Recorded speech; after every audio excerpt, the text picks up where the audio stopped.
Ya, Assalamualaikum warahmatullahi wabarakatuh. Apa kabar teman-teman sahabat Quran? Alhamdulillah, saya sekarang sudah berada di lokasi cagar budaya namanya Fort Rotterdam. Fort Rotterdam ini benteng, ya, benteng Rotterdam, Belanda.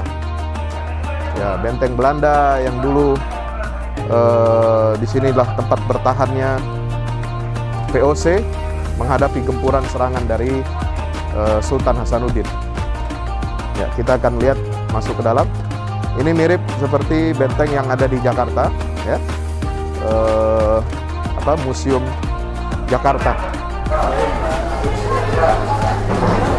Tim Sahabat Muslim sama WFS gitu. Ya. Nah, ini kita di sini cuma scan barcode, peduli lindungi, kemudian isi buku tamu, ya, perwakilan. Tidak ada bayaran, tidak dipungut biaya, free of charge. Ya, alhamdulillah. Oke Pak, kita mulai sebelah kanan dulu ya. Oke. Oke, assalamualaikum warahmatullahi wabarakatuh. Ya, ini benteng Rotterdam nih. Iya. Tulisannya. Selamat datang Pak ya di Fort Rotterdam. Oke ya.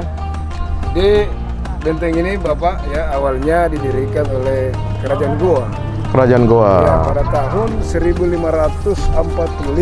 Oh. Raja Goa yang ke-9 kemudian dilanjutkan dengan Raja Goa yang ke-10 yang bernama Iman Rigau Karendonto de Lakiung yang juga bergelar dengan nama Karaeng Langga Ulaya. Oh, jadi gelarnya itu Karaeng ya? Ya, Karaeng. Kalau raja itu Pak, gelarnya Karaeng. Karaeng itu memiliki dua arti. Karaeng itu sendiri sebagai Tuhan yang Maha Kuasa. Kemudian kalau Karaeng itu adalah seorang raja. Jadi sekarang masih dipakai istilah Karaeng? Masih Pak. Oh. Tapi kan sekarang sudah mengalami distorsi. Kalau Daeng? Daeng itu keturunan baik-baik. Keturunan baik-baik. Karena gelar Daeng juga itu kita dapatkan itu setelah kita menikah ya. Jadi itu karakter dari nenek kita yang terdahulu. Jadi gelar Daeng Karaeng ini dari Makassar. Betul Pak. Goa, kerajaan Goa. Ya, kita kan ada Oke. etnis. Iya. Kita lanjut. Oke. Kemudian awalnya bentuk bangunan yang ada di sini Bapak itu tidak seperti ini ya. Tapi berbentuk rumah panggung. Oh. Makassar. Rumah Makassar. Kenapa bisa berubah seperti ini? Ini Belanda ya? Iya, karena Kerajaan Goa kalah perang ya. Oke. Yang terkenal dengan Perang Makassar. Tahun? Ya, tahun 1667. Iya, ya, itu zamannya Sultan Hasanuddin. Ya, Raja Goa yang ke-16. Raja Goa 16. Jadi beliau terpaksa menandatangani perjanjian Bungaya. Bungaya. Ya, kenapa dikatakan perjanjian Bungaya? Karena ditandatangani di Desa Bungaya di sebelah selatan Kota Makassar. Nah, dengan cara licik Bapak ya. Cara licik. Ya, begitulah Belanda. Ya, maka sama. Belanda menghancurkan semua benteng-benteng milik Kerajaan Goa yang berjumlah 15, ada yang bilang 14 adanya. Ini yang disisakan Pak. Oh, ini disisakan. benteng yang disisakan. Iya, kenapa? Sebenarnya banyak. Iya, ada 15. Iya, ada yang bilang 14. 15 semua. Kenapa ini disisakan? Karena letaknya sangat strategis. Ya. Sangat menguntungkan Bapak ya. Jadi Kerajaan Goa sejak dari dulu itu menjadikan Makassar sebagai gate. Itu gerbang untuk memasuki wilayah Indonesia Timur. Nah, ini kan sekarang ditiru oleh pemerintah kita ya. Buktinya memindahkan ibu kota negara kita. Nah, itu dia. Nah, kemudian setelah mengantongi perjanjian Bungaya, maka Belanda memfungsikan benteng ini ada 3 fungsi ya. Yang pertama sebagai pusat pemerintahan kolonial Hindia Belanda. Kedua itu sebagai gudang rempah-rempah. Ketiga sebagai penjara. Ada beberapa penjara di sini. Sebentar kita bisa lihat. Nah, kemudian mulai pada tahun 1686 Belanda membangun gedung-gedung yang kita lihat sekarang Pak. Belanda membangun 15 gedung. Iya. Sebentar kita akan jelaskan masing-masing fungsi gedung ini. Ini mirip ada yang seperti ini di Jakarta. Saya di Kota Tua, Batavia. Museum Jakarta itu. Nah, mirip. Gedung yang pertama dibangun adalah gedung B. Jadi laksamana perang mereka yang sangat terkenal adalah Cornelius Jansen Spilman. Iya. Jadi beliau dulu tinggal di bagian depan gedung D. Oke. Di sana Pak ya. Sekarang jadi museum. Jadi museum. Lagaligo. Bagian depannya. Kalau bagian belakangnya itu adalah rumah sakit Belanda. Nah, kemudian yang gedung P ini adalah gereja. Oke, gereja. Sebelum itu kita lihat dulu ya, pohon ini Pak ya. Ini pohon yang sangat bersejarah di sosial. Bukan karena umurnya, tetapi daunnya dipakai sebagai media kertas untuk menulis huruf lontar. Oh, Jadi kalau Bapak kertas ini, lontar ya? Ya, keliling kota Makassar atau Sulawesi Selatan khususnya itu nama jalan itu dari bahasa Indonesia kemudian ada huruf lontar. Iya. Nah, ini masih dalam mulut Pak, muatan lokal kita pelajari. Di sini ada dua bahasa yang kita pelajari, bahasa Bugis dan bahasa Makassar. Jadi ini kertasnya dari pohon apa ini? Ini pohon lontar Pak. Pohon lontar. Di Jawa kan buahnya namanya buah siwalan ya. Di sini namanya buah talang. Nah, jadi kepemilikan buku lontar ini tidak sembarang Pak. Hanya keluarga bangsawan yang punya ya. Yes.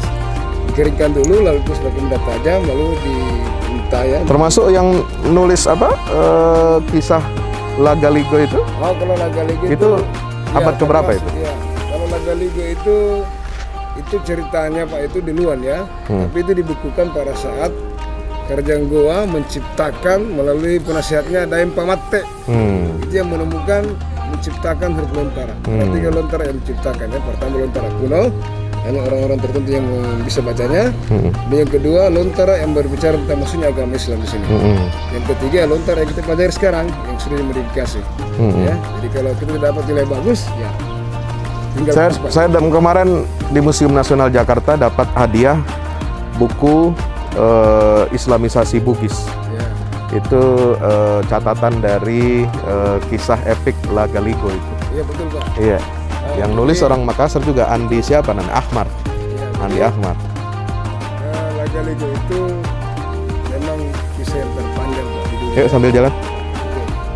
Nah, jadi kenapa penting ini Pak? Pemilikan buku lontara kita harus mengaku sebagai bangsawan.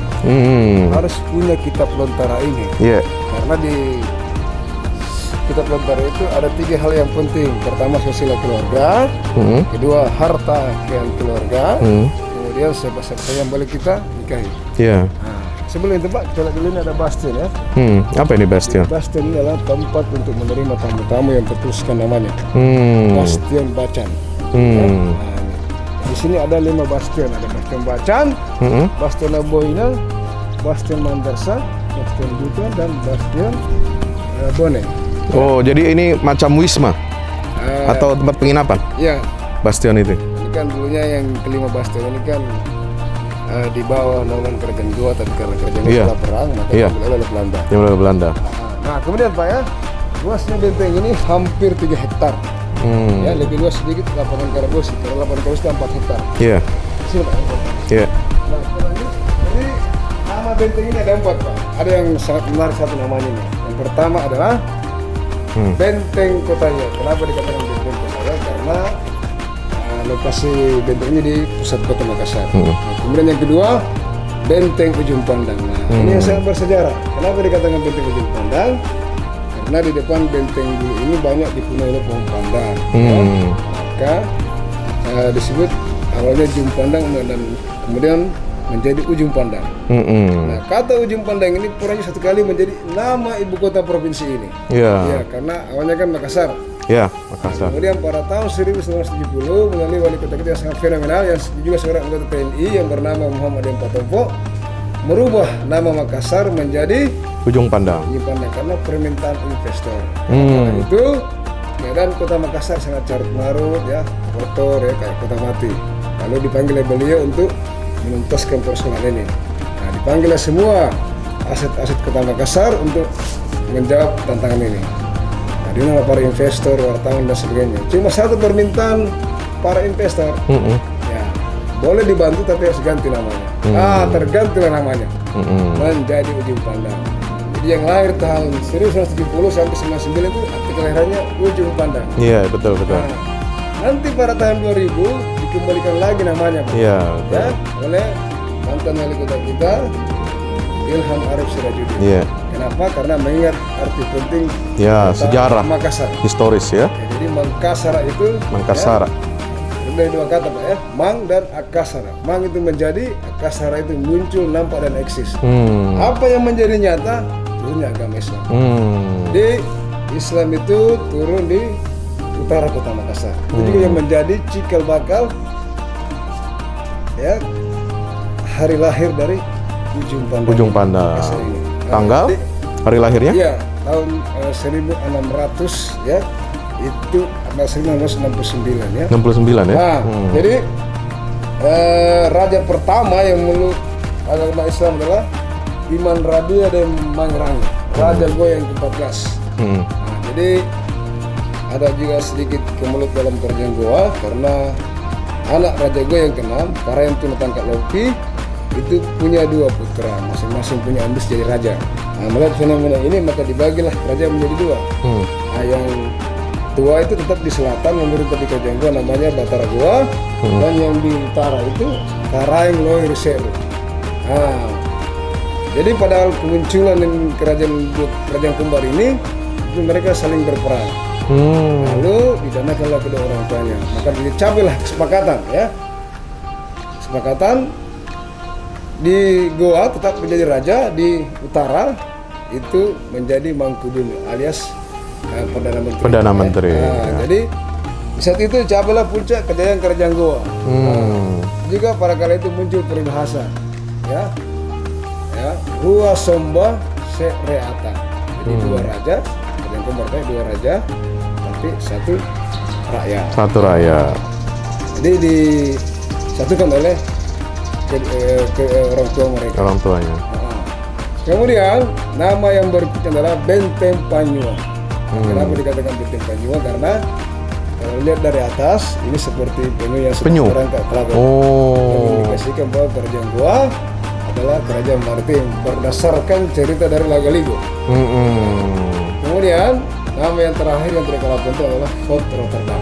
Kenapa? Karena beliau Thomas Spilman ingin mengenang kota kelahirannya, lalu mengganti nama bentengnya sampai sekarang menjadi Rotterdam. Fort Rotterdam. Nah, setelah Belanda menguasai benteng ini, Jepang juga masuk pada era Perang Dunia Kedua. Lalu Jepang juga bangun 1 buah gedung, lalu merubah fungsi benteng ini menjadi pusat studi bahasa dan pertanian. Kita bisa lihat gedung peninggalan Jepang. Nah, sebelum ke jalan ini kita lihat Pak ya. Ini ada bekas ruang tahanan Pangeran Diponegoro. Ini ruang tahanan ya? Iya. Masya Allah. Sempat ditahan di sini Pak ya, bagian bawah ya Pak ya. Ini Bagian atas itu ruang tahanan. Sayang sekarang ini belum bisa dibuka ya. Belum bisa dibuka ya? Baru bisa direnovasi. Ini ruang tahanan pahlawan Mujahid. Ini kurang lebih 2 tahun ya. Mujahid Meninggal di sini. Pangeran Diponegoro. Lalu beliau dimakamkan di Pasar Sentral. Oh, Dinamakan nama beliau. Jalan Pangeran Diponegoro. Masya Allah. Allahumma gfir lahu warhamhu wa'afi wa'fu anhu wa'afi nuzulahu. Ya. Ini tempat tahanannya luar biasa. Oke. Kita ke jalan. Ayo. Nah, jadi pada tahun 1970 ya benteng ini resmi dibuka sebagai Balai Cagar Budaya. Sekarang berubah nama menjadi BPCB, Balai Pelestarian Cagar Budaya, di bawah langsung Kementerian Pendidikan. Jadi vertikal Pak, bukan provinsi yang kelola. Museum ini kan mereka cuma numpang ya. Nah, museum Lagaligo. Nah, kalau Bapak mau masuk ke Lagaligo ini museumnya boleh juga Pak ya? Boleh. Oke. Nah, dulunya gedung ini digunakan sebagai gudang rempah-rempah Bapak ya. Jadi ini ada 2 lantai, ada Sulawesi Tempo de Loe, Sampur Bakala, sama sekarang ya di Lava. Ini kalau masuk ada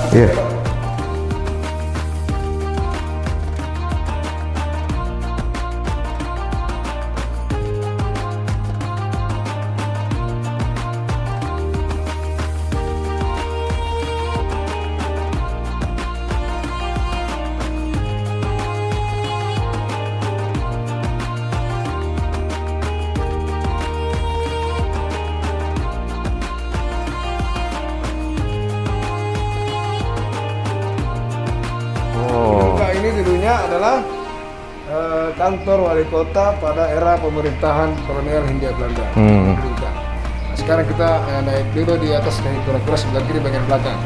Tapi sebelum itu, ini dia 2 ruangan ini sebenarnya adalah penjara bawah tanah Bapak ya. Nah, ini. Tapi sekarang 2 ini ya? nama menjadi gudang dan kantor. Nah, di sini juga tempat TV nasional untuk acara uka-uka dan TV negara. Ini Pak, ini gedungnya sebelah kiri bagian kanan, sana itu sebelah kanan. Jadi kita akan naik bisa sebelah. Mari. Boleh, kita naik sebentar. Jadi siapa yang bisa survive di sini tuh 1 jam dapat hadiah tadi malam.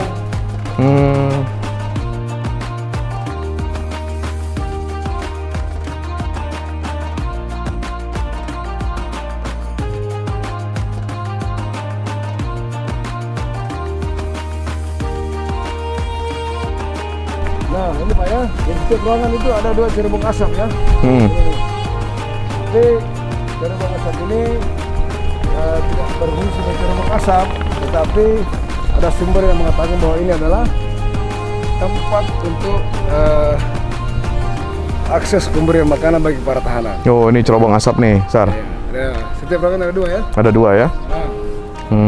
Cerobongnya dulu untuk ngasih makan.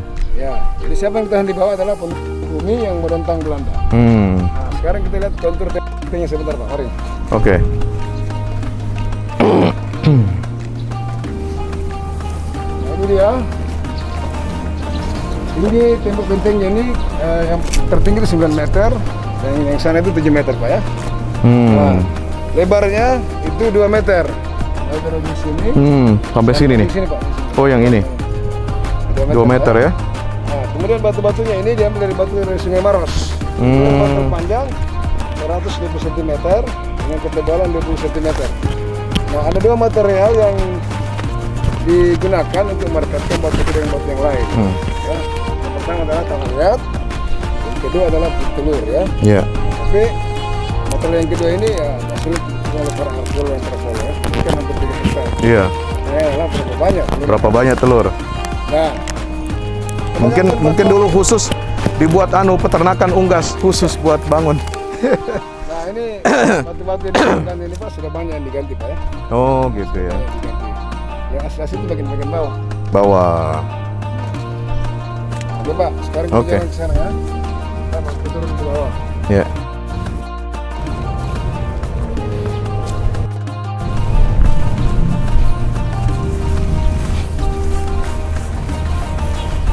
Jadi tempat ini juga pernah menjadi camp Ambon Pak. Terobong apa ini? Ya ini. Sama tadi yang itu. Tadi ya. Terobong bisa. Nah, jadi mereka ketakutan karena mereka kan banyak yang menjadi serbu Belanda. Nah, jadi pemerintah setempat menampung dulu mereka di sini sampai masyarakat Makassar menerima mereka. Lalu dipindahkan ke Jalan Gunung Lala.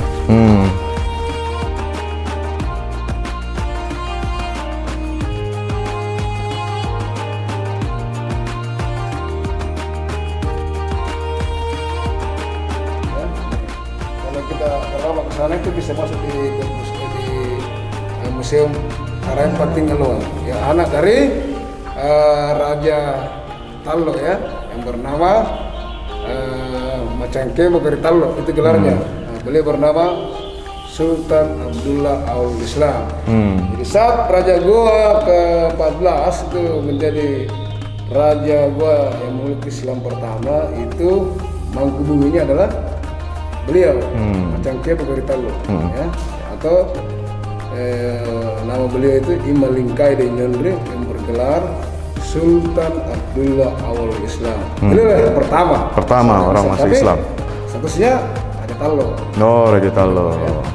Ini masjidnya masih ada? Belum? Udah tidak ada ya? Masjid kerajaan. Iya. Kalau Bapak mau lihat masjid tua itu ada di sana. Di Tallo sana Pak. Di Benteng Tallo. Di sanalah Jumat pertama dikumandangkan.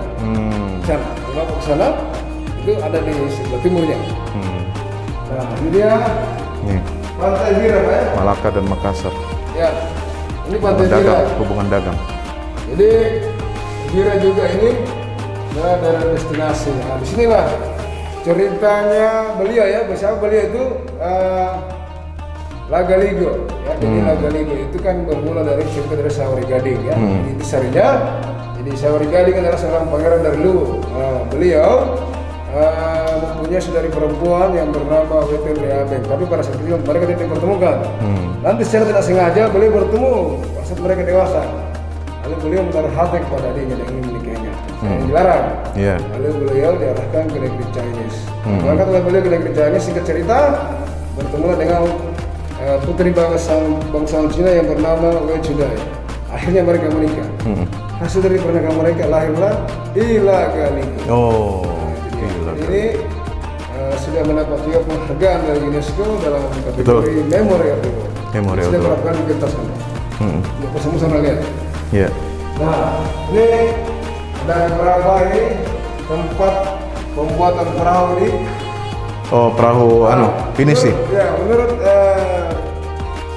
Surat Lagalingo yang sudah menjadi sastra itu kan sekembalinya beliau dari Chinese itu kan kapal beliau karam ya di perairan Selayar. Nah, lalu terpecah 3 kapal beliau, ya. Layarnya itu ada di Pantai Bira, sehingga penyambungan di Pantai Bira itu pandai melaut, pandai berlayar. Kemudian badan perahunya ada di Pantai Ara, yang satunya lagi di Bone-Bone. Jadi menyambungkan kedua tempat ini menjadi tempat pembuatan perahu pinisi. Jadi harganya sangat fantastis. Hanya orang-orang Eropa yang mampu membeli. Karena mereka jadikan sebagai kapal besar milik. Lumayan Pak, sampai 10 miliar. Iya. Ya. Sampai yang kapal-kapal cruise wisata di Labuan Bajo itu kan pinisi kan? Dari sini, Iya. dari Bagus-bagus, Tanjung Bira, cantik. Nanti kalau sudah jadi diperlengkapi dengan mesin itu dikirim ke Surabaya. Nah, setelah itu baru Jadi ini jalur rempah. Rempahnya di sini yang banyak bunga pala, lada, damar, gaharu. Iya, betul, Pak. Nah, pusatnya kan itu ada di Bastion Mandarsa. Kita bisa lihat. Iya. Jadi Mandarsa itu adalah bukan nama kampung Mandar. Kalau ini konro Ini makanan makanan apa khas, itu? ya, Makanan makanan khas. raja-raja, bukan? Ini kan biasa kita sajikan dulu pada saat ada pesta, tapi sekarang sudah menjadi makanan kuliner ya. Kuliner umum ya. Ya. Ini Kota Bekas ada konro, ada coto, Iya. ada palu basah ya. Nah kan arsitektur Eropa abad ke-17 bergaya gotik. Iya. Ya, gotik ini maksudnya bukan Saskia gotik, Iya. tinggi menjulang ya. Tinggi menjulang. Ya, ya. Nah, ini dia Pak, gedung Jepang Pak ya. Itu gedung Jepang ya. Asia, Dan, pendek-pendek. strukturnya itu bagian atas tadi paling ketara Pak ya. Iya. Ini dia gedung bangunan Jepang. Ini bangunan Jepang, ini Belanda. Ya, semuanya ini Belanda. Semua Belanda kecuali satu ini ya. Nah, gedung E dulunya ini adalah tempat tinggal para perwira tinggi Belanda. Nah, sekarang kita menuju ke sana Pak ya. Jadi kayak mesnya gitu ya. Iya. Mes perwira ya. Jepang Pak. Ya, Jepang ini. Ya, ini Jepang gedung E ya, salah satunya. Nah, kalau yang sana itu adalah ini dia yang saya maksudkan tadi, Bastion Mandarsa Pak ya. Tempat untuk menerima tamu-tamu dari Mandar. bukan. Pulau 30 Pak. Oh, 30. Rempah-rempah. Oh, penghasil rempah-rempah. Tidore, Halmahera dan Ternate. Surganya rempah-rempah. Betul. Tapi kenapa istilahnya Mandarsah ini? Iya, karena itu penyebutan oleh Sultan Sanuddin. Oh.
Ini Bastion Bone, ya, tempat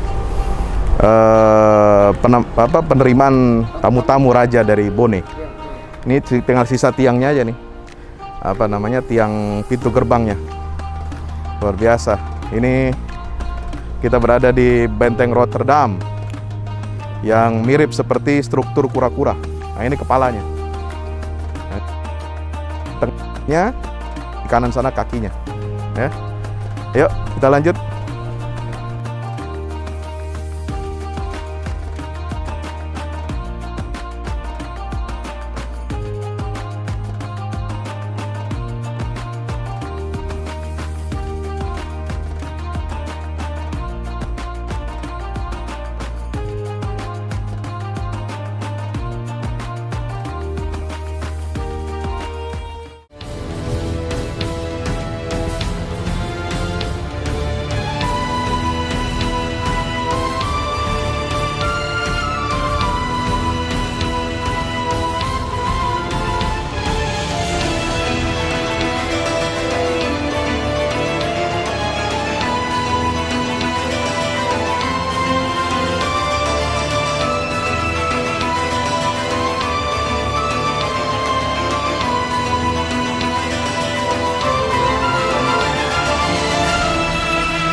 Assalamualaikum warahmatullahi wabarakatuh. Alhamdulillah kita udah selesai pengecoran rooftop ya. Itu apa? Tangga buat ke bawah. Yang ini di atas buat toren 2 biji. Ini semua udah dikeliling tembok. Ya, ini untuk lantai paling atas buat futsal, buat jemuran, buat apa, tanaman hidroponik juga ntar insya Allah ya. Terus support ya teman-teman. Alhamdulillah terus selesai pengecorannya semuanya ya. Ini progres kita terbaru, dan jadi buat olahraga, buat utilities ya, multiguna. Nah, kita turun sini semua. Ini lantai 3. Ini untuk asrama. Ya, untuk kamar-kamar.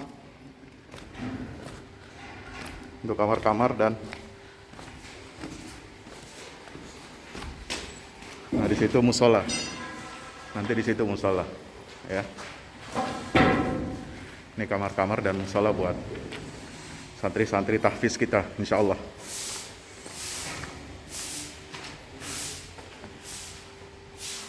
Nah, ini lantai 2 kita turun.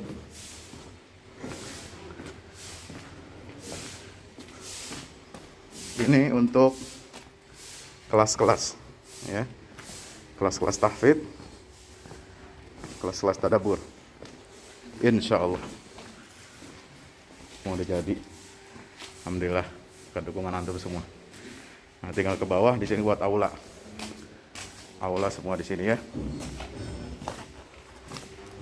Mohon doanya terus, mudah-mudahan berkah, mudah-mudahan cepat jadi finishing. Kira-kira finishingnya ini butuh 1,5 M lagi ya, mudah-mudahan. Al-Fatihah. Al-Fahmu Institute mempersembahkan serangkaian buku karya Ustadz Fahmi Salim LCMA, buku pesan-pesan tauhid untuk negeri di masa pandemi, buku mutiara ilmu-ilmu Al-Quran. Ada diskon 20% untuk buku tafsir sesat 58 esai kritis wacana Islam di Indonesia dan buku kritik terhadap studi Al-Quran kaum liberal.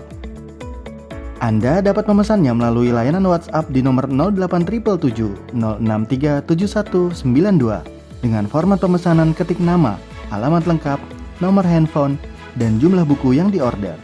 Ongkos kirim di luar harga buku dan menyesuaikan wilayah dengan paket standar. Lampirkan juga bukti transfer Anda ke rekening BNI Syariah di 0631 748573. Tunggu apa lagi? Pesan sekarang.